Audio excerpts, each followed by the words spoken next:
What did I like about Connecticut? What I loved was in the 3 days, everything we did completely turned my preconceptions of it as a destination upside down on its head. It's not a sleepy destination with what I thought.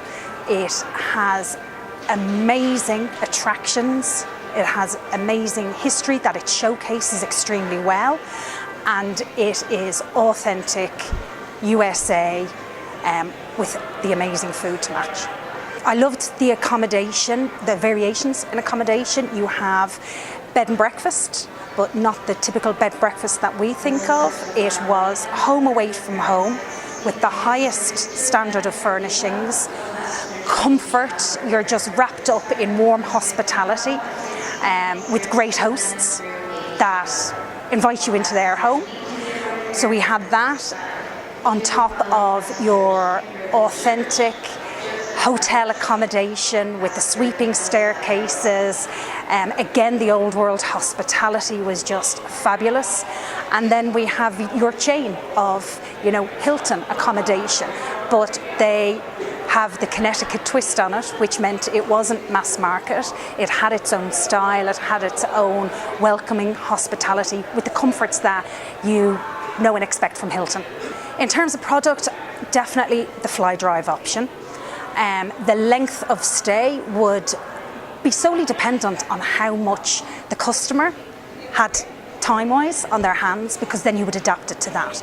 I would, if I was doing it myself, I would give myself probably the 7 to 10 days, spending 2 or 3 nights in the different areas, arriving into Hartford, into Bradley International Airport because it's seamless, taxi journey away into Hartford, staying, I would stay probably 2 nights in the Delamar, definitely getting the holiday off to a great high-end start, and from there renting a car and going around the different areas and spending 2 nights in the different areas.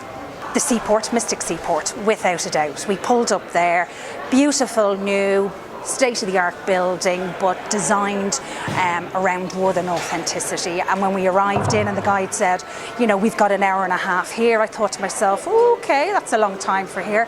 And then you just go out the back door and it just opens up along the riverfront, and was not expecting what you've got there and the facilities that they've got there, and how they recreate the history.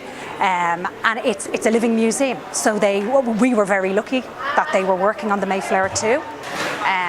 So that was definitely, I wasn't expecting, and we spent the hour and a half there. You would easily spend a day there, without a doubt. Other attractions, I'm going to have to mention the vineyard, my love of wine, but it was so relaxed. It was breathtaking, it really was. And again, it was the welcoming that we got, and then just seeing it as other opportunities that are there in terms of as a wedding venue. What an amazing wedding venue. Getting married abroad is becoming very popular and a lot less expensive than having a wedding at home. So you don't associate Connecticut with great wine, which it was. Mark Twain's house, again, even his history behind it, and just the house itself. You don't associate the US with great history because they've got a short history, but this trip we just went beyond that and behind it. So there were 3 areas that stood out for me.